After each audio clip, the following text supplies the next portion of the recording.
L'esame radiologico del corpo di Ka può restituirci numerosi elementi che ritraggono per noi il suo aspetto e la sua vita. Ka aveva una costituzione robusta ed era alto circa 1,70 m, una statura certamente al di sopra della media maschile della sua epoca.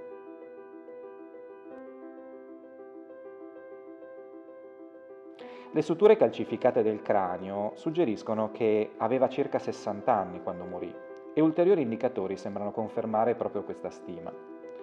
Ad esempio, oltre ad una moderata artrosi alle ginocchia, Ka soffriva di artrosi lombare, diffusa tra persone in età avanzata o che fanno lavori pesanti, come ad esempio quello dei cantieri reali.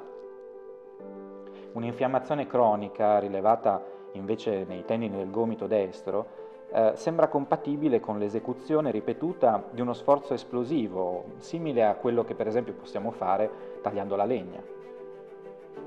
L'indagine TAC dei tessuti molli ha restituito invece nuove informazioni sulla salute di Ka e sulla procedura usata proprio per imbalsamare il suo corpo. Seguendo forse un metodo di imbalsamazione alternativo, gli organi di Ka, compresi il cervello e quelli tradizionalmente contenuti nei vasi canopi come i polmoni, il fegato, lo stomaco e gli intestini, non sono stati rimossi. Lo studio degli organi addominali ha evidenziato inoltre 14 calcoli biliari nella cistifellea. È una dolorosa patologia che è ancora diffusa oggi, però è poco documentata per l'antichità. I dati ottenuti dalle TAC non aiutano solo a riconoscere gli oggetti conservati all'interno del bendaggio, ma anche a ipotizzare i materiali di cui essi sono fatti, partendo dalla loro densità. La radiodensità è espressa in unità di Hounsfield, dal nome del premio Nobel alla fisica che la studiò. I dati ottenuti confermano che i gioielli di Ka sono per lo più realizzati in oro, mentre si può ipotizzare l'uso di pietre dure per gli amuleti e i castoni negli anelli. Tra gli amuleti funerari, lo scarabeo del cuore è certamente uno dei più importanti perché aiuta il defunto a superare il tribunale dei morti. E quello di Ka, che vedete in questa immagine, è probabilmente realizzato in pietra ed è trattenuto entro un'armatura in lamina d'oro. Sulla fronte è stato collocato, quasi come fosse un ureo, l'amuleto Menkebit, che significa il rinfrescante, ed era usato di solito dai vivi come pendente per proteggersi dai morsi dei serpenti.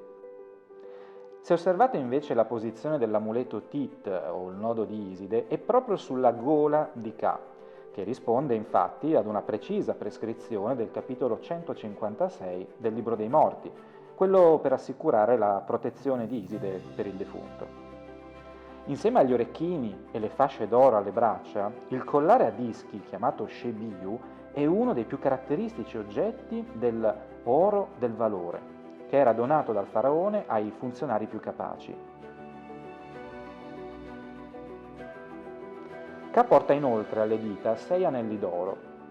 Hanno castone fisso, ovale o rettangolare, oppure hanno un alloggiamento mobile di forma ovale per inserirvi una pietra.